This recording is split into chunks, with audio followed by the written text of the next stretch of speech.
Sige po, kukunin ko lang po. Wallet? Uy! May tao ba dyan?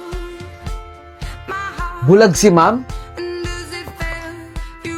Ano po order ninyo, ma'am? Waiter, isang tapsilog. Samahan mo na ng soft drinks. Repeat order ko lang po, ma'am, ha? Isang tapsilog po ninyo. Si Galit ba yun? Samahan po ng soft drinks. Okay, ma'am. Antayin nyo na lang po yung order ninyo. Bakit niya kinuha yung wallet? Hindi naman kanya yun Kung sinuswerte ka nga naman talaga Uy, Gary! Annalyn! Bakit hawak mo yung wallet ni ma'am? Bulag naman yun si mami. Hindi niya to nakita. Kahit na bulag si ma'am, wag na wag mo kukunin yung wallet. Kasi hindi naman sa'yo yan Di ba, Annalyn, sinabi ko naman sa'yo, nangangailangan ako. Nasa hospital kasi yung magulang ko Kailangan ko ng pera. Gary, masamang gawain pa din yan. Pero Annalyn, pag nanakaw pa rin yan, tulungan mo na lang akong maibalik tong wallet na to.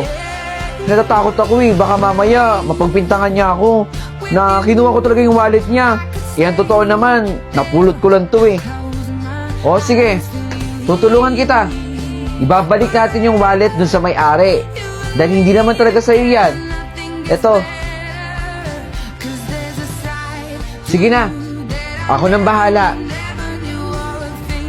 Complete order na po yan, ma'am. Maraming salamat. Bakit ikaw yung naghatid? Nasaan yung waiter na lalaki? Meron lang pong ginawa dun sa isa pang customer. Maraming salamat ulit. Ma'am, sa inyo po ata itong wallet. Nalaglag po ninyo. Maraming salamat. Sige po, dito na po ako. Teka, nasaan yung mga pera ko dito? At yung ibang cards ko? Magdanakaw ka, Saglit, tatawag ako ng pulis. Ma'am, huwag po kayong tumawag ng pulis. Teka. Bakit po ako? Si Annalyn naman po yung may hawak nun Gary, huwag ka na magsinungaling. Hindi ko kinuha yung pera. Ito po yung bag ko. Ma'am, positive po. Na kay Annalyn po. O, diba? Sinabi ko naman sa inyo na kay Annalyn. Paano po nangyari? Nandiyan po yan. Ops, ibalik mo yung bag kay Annalyn. Gary, ma'am, alam kong ikaw ang kumuha. Anong ako? Hindi po ba bulag kayo? Nagpapanggap lang akong bulag. Nakita ko ang lahat kung paano mo kinuha yung pera sa loob ng wallet ko. Ma'am! Ew! Ano bang pagkain yan? Nakakadiri naman. Hoy! Anong iniiyak-iyak mo dyan? Gagawa-gawa ka ng kasalanan tapos mag-iinarte ka dito sa loob ng kulungan. Hindi ako kumakain ng ganyang pagkain Kainin mo kung anong meron dyan. Walang mayaman, walang mahirap dito. Pantay-pantay tayo ditong may mga kasalanan. Kayo na bahala dito Ang arte-arte. Saan niyo ako dadalhin? Basta sumama ka na lang sa amin. Huy, ate. Huy, ako pala si Ana. Hi! Ano ba pangalan nun? Si Mayora yan. Siya pala yung Mayora natin dito.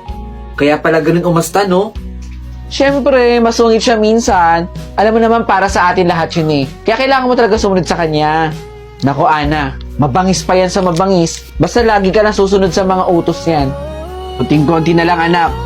Magkikita na rin tayo. Magandang araw po, Mayora. Huy! Anong ginagawa mo dito? Kanina ka pa ba dyan?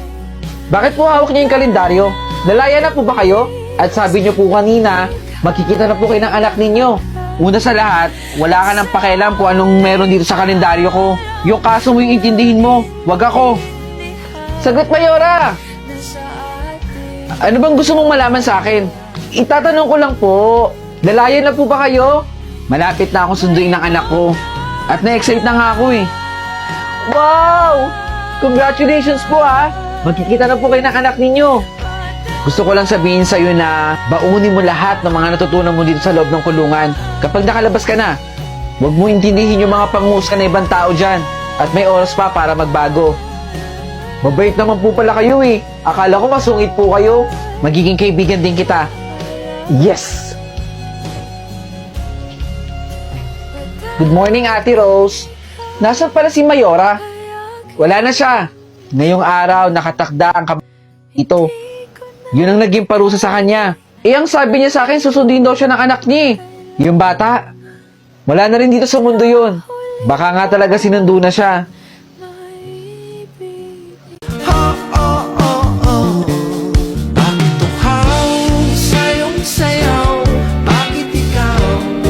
Maraming salamat sa pinadala mo dito. Ang dami kong ang paninda oh.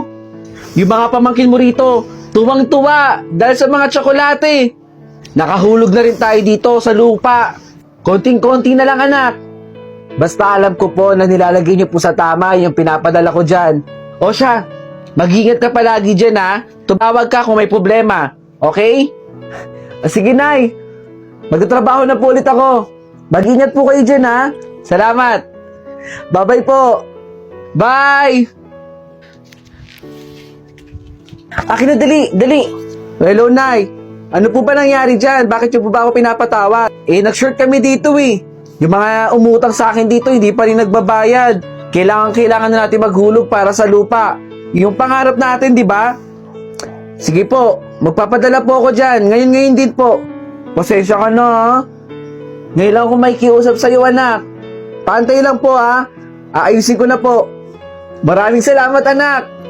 Napakabait mo talaga. Wala ho yun, Nay. Maraming salamat anak ha. Antayin ko na lang. Oh, mag-ingat ka dyan. Maraming salamat po. Mag-ingat po kayo dyan. Lumayas na kayo dito. Huwag niyo naman po kaming palayasin. Ang tagal-tagal na ng utang nyo. Babayaran naman po namin yung utang namin sa inyo eh. Basta umalis na kayo dito, hindi na kayo nakakabayad. Awa niyo na po. Huwag niyo po kaming paalisin dito. Nandito na po ako. Umalis na kayo dito dahil hindi kayo marunong magbayad ng utang nyo. Nak? Oh, ayan ba yung anak mo pinagmamalaki mo? Nay! Sabihin mo sa kanya magbayad ng utang. Ano po nangyari? Bakit po kayo pinapalayas dito? Sensya na anak. Nabound kasi ako sa utang eh. Eh mukhang hindi pa alam ng anak mo kung ano mga pinaggagawa mo dito eh. Sensya na anak. Bakit di mo sabihin sa kanya kung anong ginagawa mo rito?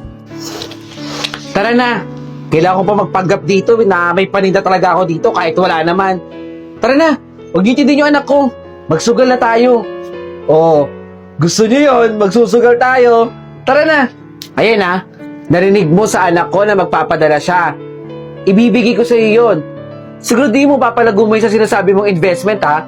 At hindi mo ko i-iskamin. Mayayari ako sa anak ko.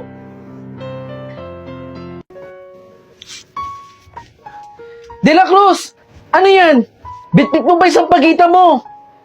Baka nakakalimutan mo. Wala na tayo sa simbahan. Nandito na tayo sa eskwelahan, oh. Guys, bilhin nyo na isang pagita na De La Cruz. Hindi pa ubos, oh. Para makabili na siya ng baon niya. De La Cruz, magkano ba lahat yan? Bibilin ko na. Wala akong oras sa'yo, De Guzman. Aba, nilayasan ako ah. De La Cruz!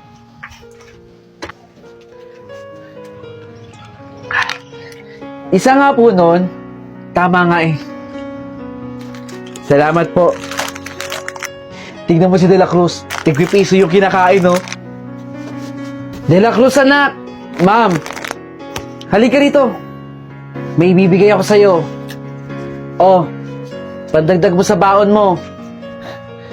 Maraming salamat po, ma'am. Sige na. Bumili ka na ng pagkain dyan. Thank you po ulit, ma'am.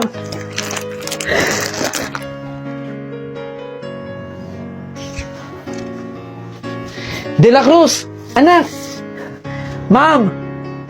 Oh, may tinapay ulit oh. Kainin mo yan ha?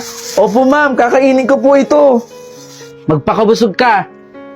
Alam ko, napakasipag mong bata. Kahit araw-araw pa kitang babaunan ng monay. Salamat po ma'am.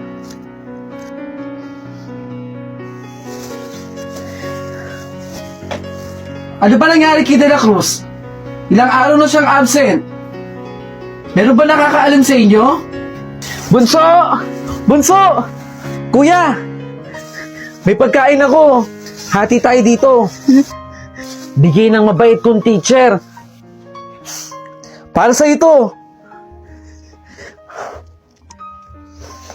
Salamat dito sa teacher mo, kuya. Dahil sa kanya, kumakain tayo. Saglit! Nandun yung suki ko, bibili lang ha. Kumain ka lang dyan, bunso. Suki! Naku, yung bata nasa kasaan. Kuya! Kawawa naman.